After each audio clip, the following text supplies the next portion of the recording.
allons maintenant regarder comment vous vous débrouillez pour comprendre lorsqu'il y a du bruit. Vous allez entendre des phrases que vous devez me répéter. Il y aura du bruit de fond, plus ou moins fort en même temps, que vous allez entendre parler. Attention, les phrases se ressemblent beaucoup et tous les mots sont importants.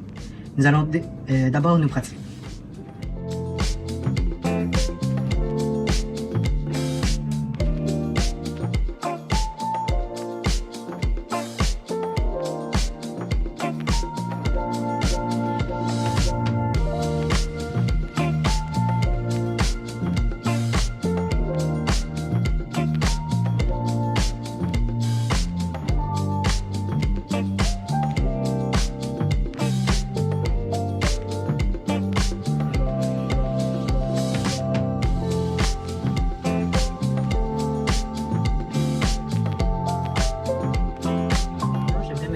Le niveau de bruit maximum que vous pouvez supporter.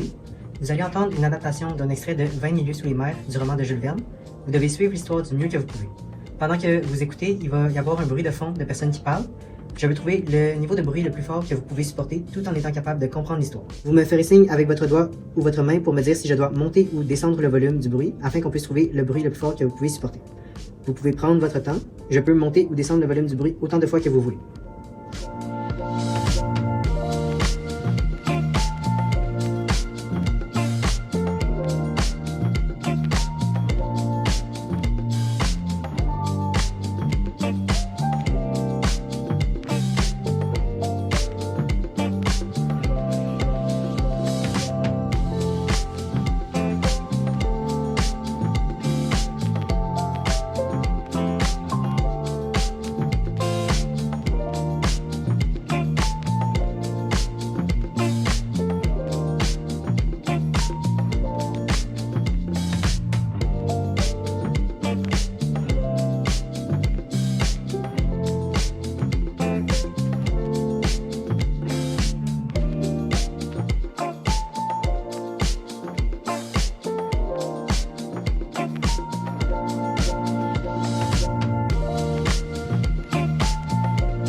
glace. Au coup de sifflet de l'arbitre, je partis prendre mon poste habituel. Les chefs d'équipe vinrent me prévenir que je ferais plutôt partie de la deuxième ligne d'attaque. Quelques minutes plus tard, la deuxième ligne fut appelée. Je sautai sur la glace. Quelques minutes plus tard, Au coup de sifflet de l'arbitre, je partis prendre mon poste habituel. Les chefs d'équipe vinrent me prévenir que je ferais plutôt partie de la deuxième ligne d'attaque. Quelques minutes plus tard, la deuxième ligne fut appelée. Je sautai sur la glace.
Donc, on a différentes parties dans la prothèse. Tout d'abord, on a ici la partie qui va recevoir les sons. Donc, avec les petits micros qu'on peut voir juste ici, les petits trous, comme ça. Vous avez ici, le nom de la marque, du modèle, et vous avez aussi le numéro de série. Donc, si jamais vous avez des problèmes, que vous avez besoin de contacter le service de soutien de Starkey, qui est la marque, puis qui vous demande le numéro de série de votre appareil, vous allez pouvoir le trouver. En dessous, juste ici, on a les points de contact pour le chargeur, que je vais vous montrer plus tard. Ici. Oups, comme ça. Et comme vous pouvez voir, on a un petit indicateur de lumière qui est bleu, donc ça veut dire que c'est dans l'oreille gauche. OK. On a aussi le même indicateur de couleur juste ici, dans la partie qui va dans l'oreille. Donc comme ça, vous savez que c'est celui qui va à gauche. C'est bon. On a aussi deux petits boutons. Ces boutons-là vont pouvoir être utilisés pour ouvrir, en fait, allumer ou éteindre l'appareil. Et puis, on les a programmés aussi pour pouvoir contrôler le volume. Ah, parfait. Ensuite, ici, on a le câble qui va venir se poser sur votre oreille. Donc ça va permettre à l'appareil de tenir sur votre oreille. Et on a la partie qui va à l'intérieur de l'oreille et qui va justement envoyer les sons que les micros vont capter dans votre oreille. Au bout, on a le petit bouchon qui va dans votre oreille. Et ce bouchon-là peut être enlevé. Donc, si jamais il devient très sale, vous allez pouvoir l'enlever. Je vais vous montrer comment tantôt. Comme ça. Et à l'intérieur, on retrouve le petit anneau blanc qu'on appelle un port cérumen. Donc ça va permettre de bloquer le cérumen pour pas qu'il y ait la cire dans le fond qui vienne s'installer à l'intérieur de l'appareil. C'est bon. C'est bon? Est-ce que vous aviez des questions pour ça? Non, ça va. Super.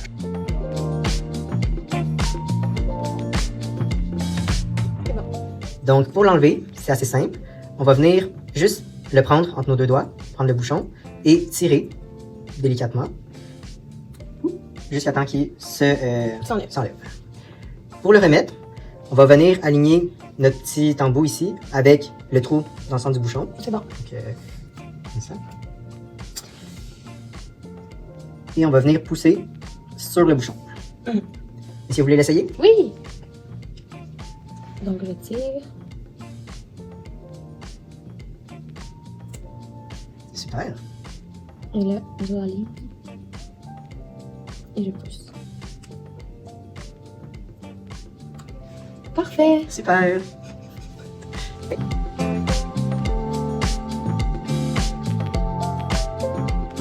Donc, pour mettre la prothèse, vous allez venir à côté, en fait, cette partie-là, sur votre oreille, pour que ça tienne.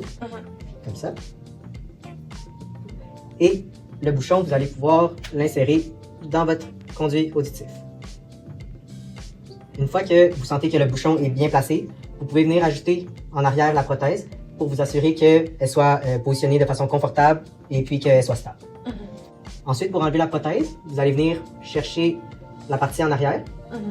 Vous allez venir l'amener vers l'avant. Comme ça va pouvoir la libérer de l'oreille. Et juste tirer sur le bouchon pour l'enlever. Parfait. Est-ce que vous voulez essayer? Oui. Donc, cette partie-là, ça m'aide. Et ici, je pousse comme ça. Puis ça, je le remplis là. Ouais. Super! Est-ce que vous voulez essayer de l'enlever? Ouais. Comme ça, oh, et je... Super!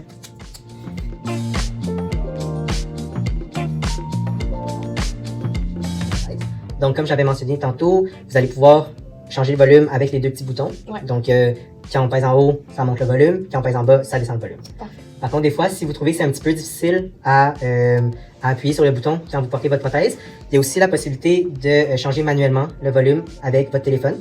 Donc, vous allez pouvoir installer l'application MyStarKey, qui est en bleu avec une étoile. Donc, comme ceci.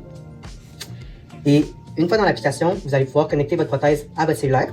Et juste ici, vous allez pouvoir modifier le volume comme vous voulez. Donc, juste ici. Donc, ici, vous allez pouvoir l'augmenter et le diminuer. Parfait. Est-ce que vous voulez essayer? Oui.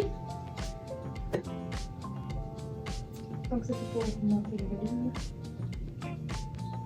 Est-ce que vous voulez essayer avec l'application? Oui, ça serait mieux. Je monte le volume. Ah oui. Et je diminue.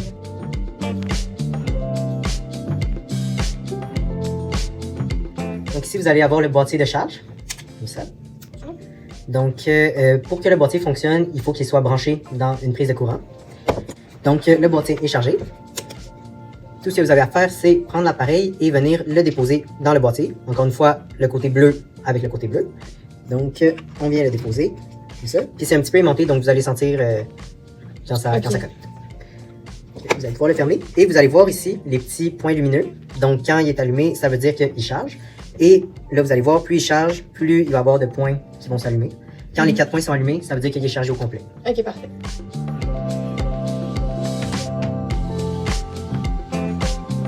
Donc, comme j'ai mentionné un peu plus tôt, la nuit, quand vous l'enlevez, moi, je vous recommande de vraiment la laisser dans la boîte de charge. Comme ça, il va pouvoir charger en même temps d'être bien rangé. Parfait. La boîte de charge, je vous conseille de la mettre sur soit une table de nuit ou une table de chevet, mais juste à garder hors de portée des animaux ou des enfants.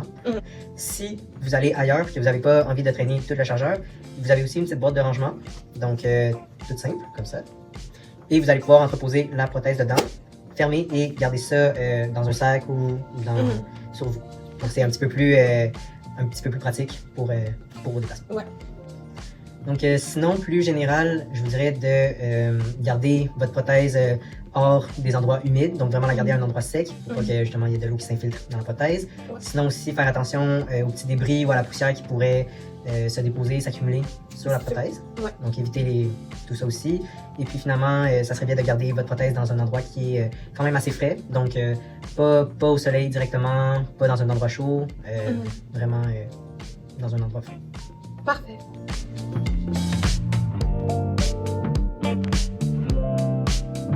Donc maintenant, je vais vous montrer comment nettoyer la prothèse. Oui. Encore une fois, on ne veut pas mettre d'eau directement dessus. Donc on ne va pas venir la rincer directement sous l'eau. Puis on ne va pas non plus utiliser de produits nettoyants. Ce qu'on va utiliser, ça va être vraiment un petit linge à lunettes. Donc on va pouvoir venir frotter la prothèse. Vous avez aussi dans votre petit compartiment ici un petit outil. Donc il y a une petite brosse. Et de l'autre côté, vous avez un petit crochet qui permet de justement venir gratter puis balayer au besoin. Maintenant, pour nettoyer les petits bouchons ici. Ah ouais, ça peut devenir sale, ça. Ouais, donc ça va être le même principe. Si jamais vous êtes capable, vous allez venir frotter ou gratter un petit peu le cérumen pour en enlever le plus possible. Si jamais vous trouvez qu'il est vraiment trop sale ou que ça fait longtemps que vous ne l'avez pas changé, vous allez avoir des bouchons de rechange. Donc, comme on a vu tantôt, vous allez juste avoir à l'enlever, le remettre, comme on a fait. Vous avez aussi la possibilité de changer le port cérumen. Donc, des fois, il y a justement de la cire qui s'accumule dedans. Oui. Si vous êtes capable, vous pouvez essayer de gratter un peu à l'intérieur, mais des fois, il y en a juste trop, fait que c'est bloqué. Dans ce temps-là, vous pouvez venir le changer. Donc, je vais vous en donner plusieurs ici. Les ports cérumen, vous allez pouvoir ouvrir la petite boîte comme ça et vous en avez plein ici. Donc, comment ça fonctionne? On enlève un petit bâton jaune. Et ici, vous allez pouvoir voir que vous en avez un nouveau d'un côté. Et de l'autre côté, vous avez un petit crochet. OK. Là, je ne vais pas l'utiliser pour ne pas le gaspiller. Mais tout ce que vous avez à faire, c'est venir prendre le côté où il y a le crochet. On pèse dans le porte-cérumen qui est ici. Ouais. Le porte-cérumen va s'enlever. On tourne de côté et on met le nouveau. Parfait. Tout simplement. Et si vous aviez des questions? Non, non, ça va. Super.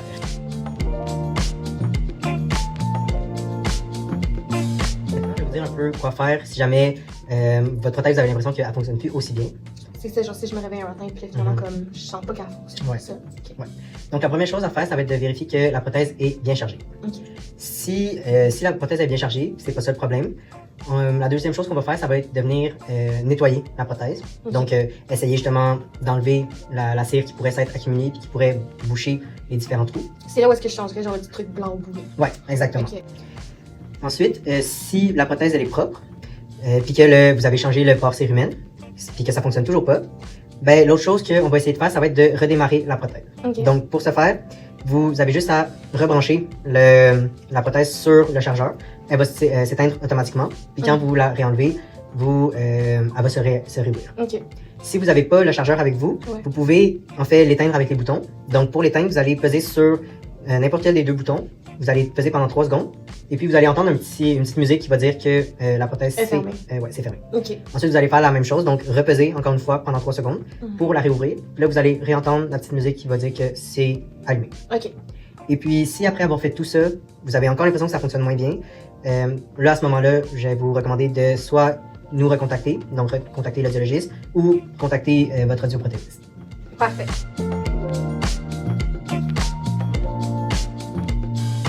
Le processus d'adaptation du port de votre prothèse, c'est sûr, comme on a dit tantôt, que c'est un changement, donc ça va prendre un petit peu de temps avant de vous habituer.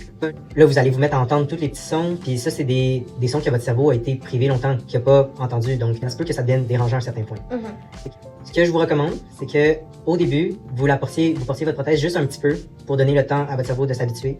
Donc, vous pouvez la porter à la maison quelques heures par jour, puis ensuite prendre des pauses.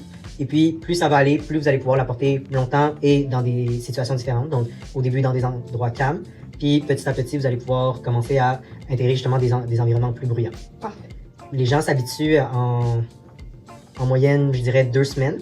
Donc, ça peut justement prendre environ ce temps-là pour s'habituer au fait d'entendre tous les petits bruits. Ça se peut que pour vous, ça soit plus rapide, ça se peut aussi que ça prenne un peu plus de temps, mais c'est correct. C'est un processus d'adaptation. Donc, vraiment, allez-y à votre rythme. Puis si jamais il y a quoi que ce soit, vous pouvez tout le temps nous recontacter. On a des programmes aussi d'aide à la réadaptation, si jamais ça vous intéresse ou que vous sentez que ça pourrait vous être bénéfique, que vous sentez que vous avez de la difficulté. Donc, c'est quelque chose qui est aussi possible d'être accompagné là-dedans. OK.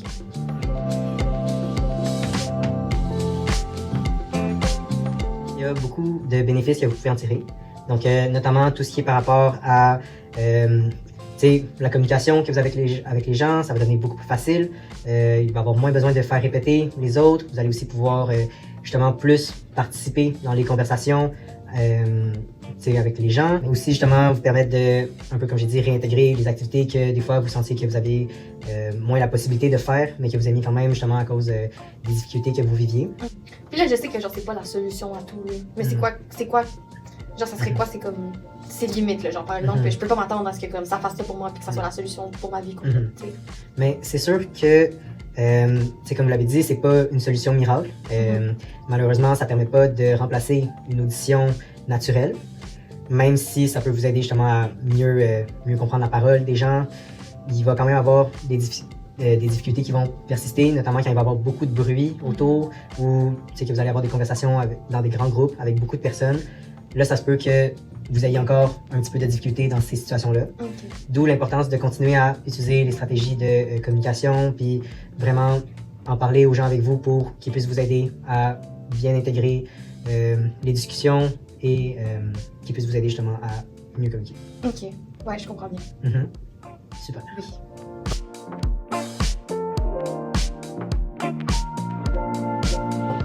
Je vais vous laisser repartir avec les 2 boîtes. Donc ici, on a la prothèse. Au-dessus, on a le chargeur avec tous les fils dedans. Je vous laisse aussi le manuel d'instruction si jamais vous avez des questions que vous voulez consulter par rapport à votre prothèse. À l'intérieur de la boîte, il y a aussi d'autres informations par rapport à la clinique si jamais vous avez des questions que vous voulez nous contacter. Donc, numéro de téléphone, numéro, adresse courriel. Donc, tout ça, c'est là-dedans. Et puis, si ça vous va, j'aimerais ça vous donner un rendez-vous de suivi pour voir comment ça se passe avec la prothèse puis comment va votre adaptation. Est-ce que dans un mois, ça serait une bonne période pour vous? Oui, ça me donnerait le temps, là, comme vous avez dit, comme si c'est plus que 2 semaines, ça me donnerait le temps de m'adapter un petit peu aussi. Là. Voir comment ça va. Exactement. Fait qu'un mois, je pense que ça serait parfait. Super. Donc, on va pouvoir prendre le rendez-vous. Au cours de ce prochain mois-là, on va aussi communiquer avec vous par courriel pour prendre de vos nouvelles, voir comment ça va. Puis si jamais on juge ensemble que vous aimeriez ça avoir un rendez-vous plus tôt, on va pouvoir s'arranger aussi. OK. Ça vous va? Oui, c'est parfait. Super. Merci. Plaisir.